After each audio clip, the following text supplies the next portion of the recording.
त्यांची पहिली बॅग घेऊन घरी जात असताना त्यांना रोखण्यात आलं. ही केस 20/24/2024 घटना आहे. याच्यासाठी आपण प्रयत्न केलो की आम्ही याच्यासाठी फार प्रयत्न केले. आरोपी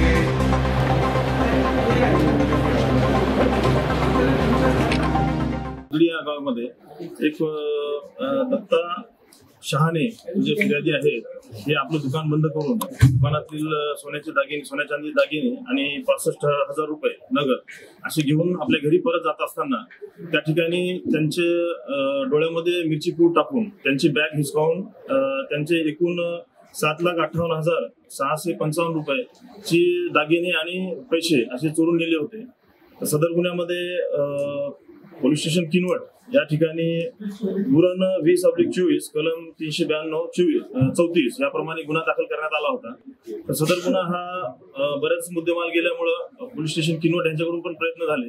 त्यानंतर एलसीबीची टीम PSI बिचेवार आणि त्यांच्यासोबत आम्ही 4 कर्मचारी अशी टीम या गुन्ह्याच्या शोधकामी दिली होती. तर त्यांनी किनवट येथे म्हणजे 2-4 दिवस मुक्काम करून त्या ठिकाणी त्यांनी बरीच गोपनीय माहिती काढली. त्यावरून बारक्या त्याच्यामधला जो आरोपी आहे किशोर बारक्या तानाजी सोळंके हा गुन्हा घडल्यापासून फरार होता. त्यामुळे आम्ही त्याच्यावर जास्त फोकस करून त्याचा शोध घेतला. तर तो काल किनवटला मिळून आला. त्यानंतर त्याच्यावर विचारपूस केली असता त्यांनी सांगितले की त्याच्यासोबत संतोष मुंडे हा राहणारा गोकुंदा किनवटचाच आहे आणि बापूराव शहाणे हा जो फिर्यादीचा नातेवाईक आहे ह्या सर्वांनी मिळून आणि यातला एक आरोपी जो तिसरा आहे दिलीप मेटकर हा फरार आहे. 3 आरोपी यामध्ये आपण अटक केलेली आहे त्याच्या सांगण्यावरून आणि याच्यामध्ये एकूण 6,23,015 रुपये आपण यामध्ये जप्त केलेले आहे. यामध्ये नगदी 30,000 रुपये आणि इतर जे आहे सोन्या चांदीचे दागिने आपण जप्त केलेले आहेत. सर आरोपींवर आधीचे काय गुन्हे आहेत?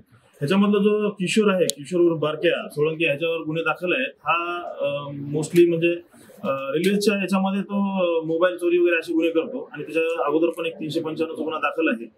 इतर जे आरोपी आहेत त्यांच्यावर नाही गुन्हे नाही. सर अजून काही आरोपी अटक होतील काय? ह्याच्यामधला हो जो दिलीप मेटकर आहे ह्याचा मी शोध घेतला. हा सध्या गावामध्ये नाही, हा बाहेर आहे. तो एक फरारी आरोपी आहे, त्याचा शोध चालू आहे.